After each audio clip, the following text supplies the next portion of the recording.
ज़िंदगी में आगे बढ़ने के लिए दिमाग का स्थिर रहना बहुत ज़रूरी है। दिमाग स्थिर रहने के लिए आपको समस्याओं से छुटकारा पाना बहुत ज़रूरी है। समस्याओं में उलझे मत रहो। पता चला घर में 4 बीमारियाँ हैं, पता चला 4 तरह के लोन लेके बैठे हैं, 2-3 ऐसे दोस्त हैं जो दिन में 17 बार फ़ोन करते हैं, कभी घूमने जाना है, कभी किसी दूसरे की समस्या को लेके बैठे हैं। इन सब चीज़ों में, लफड़ों में नहीं पड़ना चाहिए। अगर आप अपने आप को अगर आपको आगे बढ़ना है ज़िंदगी में, तो आपके दिमाग को स्थिर रहना बहुत ज़रूरी है, तभी आपका दिमाग आपके लिए काम करेगा। बजाय इसके कि आप ज़िंदगी भर समस्याओं में उलझे रहो और अपनी समस्याओं को से छुटकारा पाने की कोशिश करते रहो। नहीं, समस्याओं से छुटकारा पाने की कोशिश नहीं करनी है, समस्याओं से छुटकारा पाना है।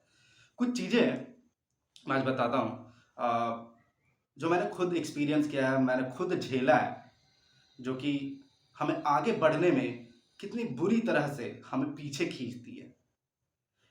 मैं नंबर 1 पे रखूँगा फ्रेंड्स।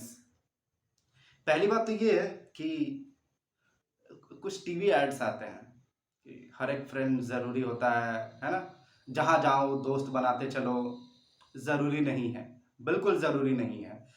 आप जितना ज़्यादा दोस्त बना के रखोगे, उतनी ज़्यादा मुसीबतें आपकी ज़िंदगी में आएगी, उतना ज़्यादा आप समाज में दोस्तों की दोस्ती यारी में उलझे रहोगे, रोड रोमियो बने रहोगे। आज पार्टी करने जाना है तो फिल्म देखने जाना है तो इधर घूमने जाना है, उसकी शादी में जाना है। इन सब चीज़ों को अवॉइड करो। इन सब से भी आगे एक बार क्या हुआ कि मैं कुछ 20-22 साल का था, ठीक है? तो मुझे एक ऐसा रूम पार्टनर मिल गया, मैं और मेरा रूम पार्टनर 2 लोग थे। अब लड़का तो बहुत अच्छा था, मतलब नेचर वाइज़ ह हम दोनों के बीच अच्छी जमती थी। लेकिन हुआ क्या कि उसको बियर पीने का बहुत शौक था। अब हमारी सैलरी होती थी कुछ 12-13 हज़ार और वो लड़का हर रोज़ 2-4 बियर लेके आता था। अब उसकी कर्टेसी ऐसी होती थी कि वो पी रहा है 1 तो हमको भी 1 पिलाता। अब वो अकेले तो पिएगा नहीं। दोस्ती का मतलब तो यही होता है ना कि भाई अगर मैं कुछ खाने के लिए लाया तो 1 आपके लिए, 1 मेरे लिए भी। अब मैं भी तो बेशर्म था नहीं। अगली बार जब उसे कभी बियर लेना होता था, तो मुझे पैसे देने पड़ते थे। बार-बार तो वो पैसे देगा नहीं। तो उसकी वजह से क्या होता था, मैं क्या था एक बहुत ही सीधा-साधा खाने वाला, है ना? बाहरी खर्चों से बचता था मैं, क्योंकि मुझे पता था मेरी तनख्वाह कम है और मुझे पैसे बचाने होते थे, घर में भेजने पड़ते थे, पैसे बचाने होते थे। अब जब दोस्ती और बियर में के चक्कर में मैं पड़ जाऊं, तो क्या लगता है आपको कि मैं पैसे बचा पाऊंगा? तो मैं ऐसे ही एक समस्या में फंस गया। अ, जब ये समस्या में फंसा मैं, तो मुझे रियलाइज हुआ कि मुझे अ, ये दोस्ती खराब नहीं है, लेकिन ये एक समस्या बन गई थी मेरे लिए। इससे मुझे छुटकारा पाना था। इसे मैं एक टॉक्सिक फ्रेंड सर्कल का नाम दूंगा। टॉक्सिक। कुछ लोगों के का क्या होता है, आपके आपके आपका कुछ फ्रेंड है जो हर दूसरे तीसरे दिन मारपीट करता है। वो आपको फोन करता है, भाई इसने मेरे मुझे मार दिया, इसके साथ झगड़ा हो गया, है ना? आपको फ़ोन करेगा, आप दोस्त हो, आप जाओगे उन्हें बचाने या उनकी समस्या में दखल देने। तो आपको अपनी सामाजिक समस्याओं को जितना लिमिट करके रखना है, रख सकते हो उतना कम रखो। ऐसे लोगों से दूर ही रहो, जो आपको बात-बात में लड़ाई झगड़े के लिए उकसाते हैं, लड़ाई झगड़ा में फँसाते हैं, दारू शराब बहुत ज़्यादा पार्टी-शार्टी। अरे ठीक है, 2-3 महीने में कभी-कभार हो गई, तो समझ में आता है। लेकिन हर सप्ताह, हर तीसरे-चौथे दिन पार्टी करना, ये सब पैसा तो है ही वेस्ट। आपके उससे भी ज़्यादा इम्पोर्टेंट आपके समय का वेस्ट होना है। ये आपको सामाजिक समस्याओं में उलझा के रखेगी, ये आपको कभी आगे बढ़ने नहीं देगी। ये होता है टॉक्सिक फ्रेंड सर्कल, जिससे आपको कतई मतलब इससे बहुत ही दूर रहना है। जितना दूर, कोसों दूर रह सकते हो, आप कोसों दूर रहो। एक खैर ये तो हो गया टॉक्सिक। अभी मैंने जैसा कहा बीमारियों से भी दूर रहो।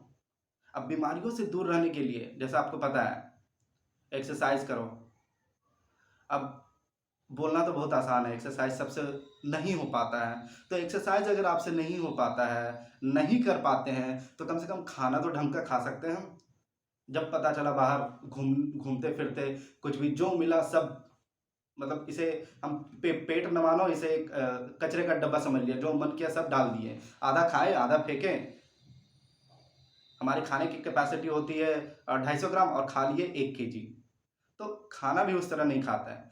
और महात्मा गांधी महात्मा गांधी ने कहा था कि एक मनुष्य की 90% बीमारियों का कारण उनका स्टमक है, उनका पेट। पेट से ही 90% बीमारियों की शुरुआत होती है। अब ये पेट काम कैसे करता है ये सब जानते हैं। हम इन्हें खाना देते हैं, जिस तरह का खाना देते हैं उस तरह का ये फंक्शन करता है। अब हम बाहर में जाके नूडल्स, मैदे की बनी, क्या बोलते हैं उसे, मैदे की बनी एक होती है ना वो मसालेदार, हाँ क्या बोलते हैं, मोमोज। मोमोज तो ये हर तीसरे चौथे दिन खाना, मतलब पहली बात तो मैदा पचता नहीं है, पेट के लिए सही नहीं है। उसके बाद हम मैदा खाते हैं, मैदे का पकौड़ा खाते हैं, और मैदे के और बहुत सारी चीज़ें बनती है, खाना ही नहीं चाहिए। कभी कभार 3-4 महीने में हो गया, आउट ऑफ इंटरेस्ट, टेस्ट चखने के लिए ठीक है, लेकिन इसे आदत नहीं बनाना चाहिए।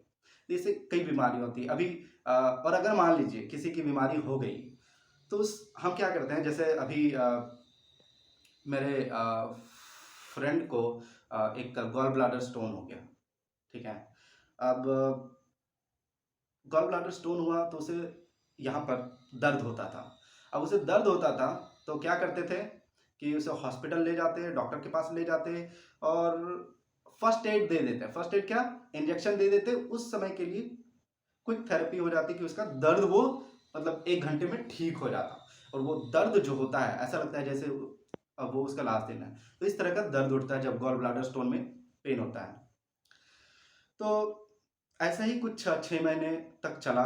6 महीने में उसे 4 से 5 बार 6 बार अटैक आ चुका। अटैक इतना सीवियर होता है कि बहुत बहुत ज़्यादा पेन होता है। अब उसका निवारण क्या था, निवारण ये था कि तुरंत हॉस्पिटल ले जाए, चेकअप कराए क्या है सीन यहाँ का, और अगर कुछ होम्योपैथी से हो सके तो होम्योपैथी कराए, नहीं तो सीधे ऑपरेशन करके उसे निकाल लो। उसके अलावा और कोई इलाज ही नहीं है।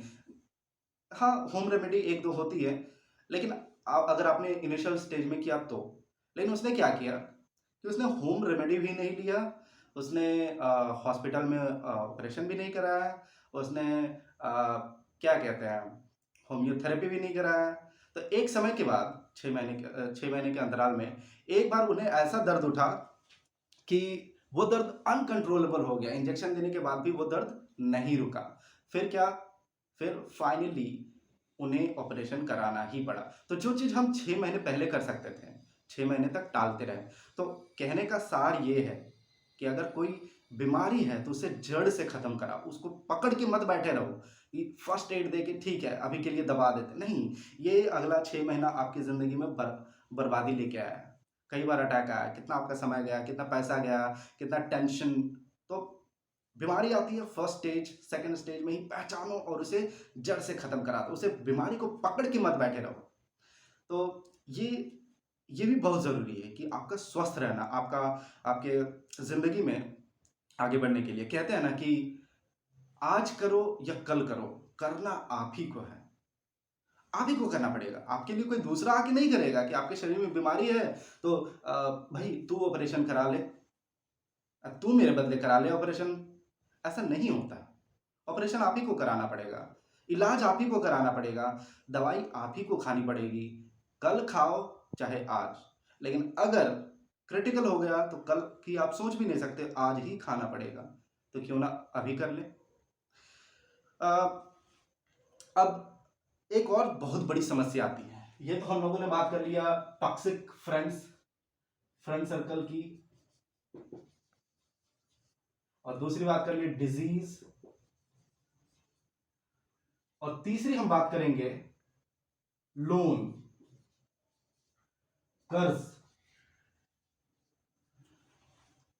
लोन क्या है ये? तो पहली बात तो कर्ज लेना चाहिए नहीं। अपनी ज़रूरतें इतनी रखो कि आपको कर्ज लेने की ज़रूरत ना पड़े। अब घर में आपको एक बाइक लेनी है, उसके लिए आप कर्ज ले रहे हो, नहीं करना चाहिए। कार लेनी है, उसके लिए आप कर्ज ले रहे हो, नहीं करना चाहिए। हाँ, एक चीज़ है कि अगर आप कार या बाइक या कोई चीज़ ले रहे हो लोन में, तो आपका बैकअप सपोर्ट ऐसा होना चाहिए कि कभी भी ज़रूरत पड़े तो आप 4 से 5 महीने का ईएमआई तुरंत भर सकते हो। बैकअप सपोर्ट अगर आपके पास है, आप लोन में ले लो, कोई दिक्कत नहीं है। कई बार ऐसा होता है कि हम अ, शहरों में रहते हैं, हमें घर खरीदना पड़ जाता है। तो पहली बात तो कोशिश करो कि घर या बहुत बड़ा लोन ना ले, क्योंकि लोन का बोझ इतना मोटा, इतना बड़ा होता है कि आप उसमें दब जाते हो। बाकी आपकी जो थोड़ी बहुत तनख्वाह बचती है, उसमें आपका घर का गुजारा तो चल जाता है, लेकिन आप हमेशा अंडर प्रेशर रहते हो। तो लोन नहीं लेना चाहिए। लेकिन अगर मान लीजिए आपने गलती से ले लिया, किसी कारणवश आपने लोन ले लिया, कोशिश कीजिए जितनी जल्दी से जल्दी हो सके, जितनी जल्दी से जल्दी हो सके उस लोन को खत्म करो। और ऐसा नहीं कि मान लीजिए आपने किसी दोस्त से 1 लाख का कर्ज लिया, उसने कई बार तुम्हें टोका कि भाई पैसे कब दे रहा है, पैसे कब दे रहा है, और तुमने 50,000, 60,000, 70,000 रुपया दे दिया। तुमने सोचा चलो भाई अब तो वो मुझे नहीं टोकेगा। नहीं, वो उसका पैसा वो कल नहीं तो परसों जरूर टोकेगा। और अगर आप में सेल्फ रिस्पेक्ट है, अपना सेल्फ रिस्पेक्ट बना के रखो भाई। क्यों कोई दूसरा तीसरा आके तुम्हें टोकेगा मेरे पैसे कब दे रहा है? भाई ये भी उसका हार्ड अर्न मनी है, कमाई के का पैसा है, उसकी मेहनत के पैसे हैं। तुम रख के क्यों उसे परेशान कर रहे हो? उसे भी पैसे की जरूरत पड़ सकती है, उसका पैसा मत लो। या फिर ऐसा सिचुएशन ही अपनी जिंदगी में मत क्रिएट करो कि तुम्हें लोन लेना पड़े।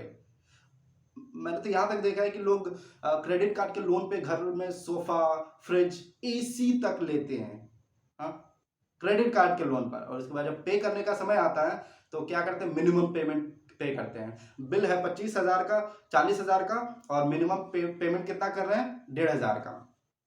होता क्या है, बाकी का जो आपका 1,500 छोड़ के जो 40,000 का अमाउंट है, उस पर आपका इंटरेस्ट बनता रहता है, बनता रहता है। वो कभी जिंदगी में खत्म नहीं होने वाला है, क्योंकि इंटरेस्ट के ऊपर इंटरेस्ट आपका बनता जाएगा और आपको वो खत्म नहीं कर पाओगे। आप धीरे धीरे और भी लोन लोगे, बाद में वो 40,000, 60,000 हो जाएगा, 80,000 हो जाएगा, लाख हो जाएगा, खत्म नहीं होगा। आप एक तरह से कह सकते हैं कि लोन के ट्रैप में फंसते जाओगे, आगे कभी नहीं निकल पाओगे। उस सोफा, फ्रिज, कूलर में ही तक ही सीमित रह पाओगे, आगे और कुछ जिंदगी में नहीं कर पाओगे। तो कहने का सार ये है, लोन के पहली बार ट्रैप में फंसो मत, लोन लो ही मत। और गलती से लोन ले लिया तो लोन को जितनी जल्दी हो सके उसे चुका दो, खत्म करो, फिनिश योर लोन। ऐसा इससे क्या होगा, आपकी जिंदगी में स्थिरता आएगी, आपका दिमाग टेंशन फ्री रहेगा, स्ट्रेस नहीं रहेगा। आप जिंदगी में आगे बढ़ने के लिए नए आइडियाज ला पाओगे अपने दिमाग में। आपका दिमाग अगर फ्री रहेगा तभी तो ये कुछ नई चीजें सोच पाएगा। अगर आपके पास फ्री टाइम रहेगा तभी तो आप आगे के बारे में सोच सकोगे। नहीं तो आप बीमारी के बारे में, कर्ज के बारे में, दोस्ती यारी के बारे में, इन्हीं लफड़ों में आप फंसे रहेंगे। इसीलिए अपने आप को समस्या मुक्त करें। मुक्त तो नहीं कर सकते हैं, समस्याओं को कंट्रोल करें, जितना ज्यादा कंट्रोल कर सकते हो करें। और अगर समस्या आ जाए तो उसको तुरंत खत्म करें, तुरंत खत्म करने की कोशिश करें, उसे पकड़ के ना बैठें। तो आज के लिए इतना ही दोस्त। जय हिंद, मिलते हैं।